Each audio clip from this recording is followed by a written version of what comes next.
Hey guys, wanted to bring you another NFL video of Thursday's night football game of the Denver Broncos and the Kansas City Chiefs.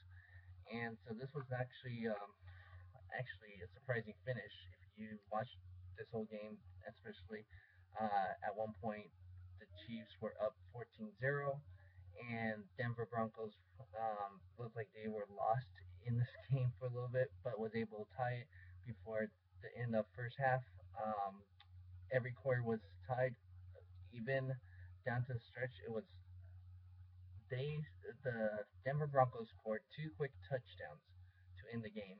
But the way they scored the touchdowns was the most surprising thing.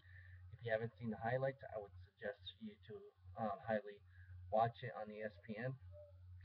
The stats, obviously, quarterback rating, not over 100 for both of these quarterbacks. They weren't very um, good like they normally are. Like Peyton Manning's numbers weren't as efficient and high. He threw one interception. He took a lot of sacks. Gary Kubiak, he's going to probably have to turn more to Peyton Manning. I know these two are probably clashing right now with two different philosophies, so it's going to be interesting how they're going to work this out. Then you actually have the Chiefs. Alex Smith last year didn't throw too many turnovers or interceptions, and he throws two interceptions in this one game. Jamaal Charles has two turnovers. Let me bring in my daughter. She's gonna be in here. So yes, yeah, Jamaal Charles with two um, fumbles, and one of them was at the very last minute, so that wasn't very good. And so that's very shocking. And then now Davis had one of the touchdowns. So I'm not sure if they're starting to not trust Jamal Charles all the way, but that's kind of hurting. They did not have Alex Smith throw as much down the stretch too, but they like that balance. The Chiefs love that balance. Ronnie Hillman, I hate to say it, but he looked better than C.J. Anderson. Had 3.8 yards per carry, and C.J. Anderson only had 2.2. So that's not good stats for C.J. Anderson. Demaryius Thomas actually, that last drive that they went down to score with Emmanuel Sanders, uh, Demaryius Thomas wasn't having a great game either, if you think about it, for his standards. So he wasn't even over 100 yards by then until he did. So Emmanuel Sanders looked like he was going to have the biggest game, but he did have all the touchdowns. So he had the two touchdowns. An interesting stat was that every third down he was looked at. So he's the third down conversion guy right now, if you look at it that way.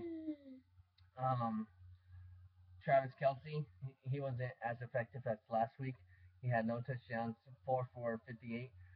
Again, no receivers got any touchdowns for this game.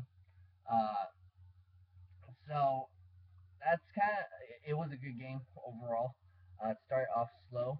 It looked like it was going to be a defensive matchup, but it was a balance all you can expect and want it in a game. Usually Thursday nights are lower scoring games, but this was actually a pretty good game. Next week game, I don't know if it's going to live up, but actually it seems like they're doing more of the conference rivals, division rivals. So next week is Washington, the Giants, and this one, I don't know. It's going to be interesting with Game 3 and see how Denver Broncos are they going to trust to go more with the offense coordinator, um, Peyton Manning or Gary Kubiak. Gary Kubiak seems like he's hell bent on trying to call his plays, uh, but at one point they had to start turning to Peyton Manning and let him do his thing, and that's where things started to look like it was turning around. So go ahead and like, share, comment, and subscribe. And if you want to see more of her, um, just look up Boo Boo. Um, that's not obviously her real name, but uh, we put her nickname on there as something that you guys could search. So it's Boo Boo. So again, go ahead and like, share, comment, subscribe for more NFL videos. And yeah, this was actually a pretty good game overall. So if if you can watch the highlights, I would highly recommend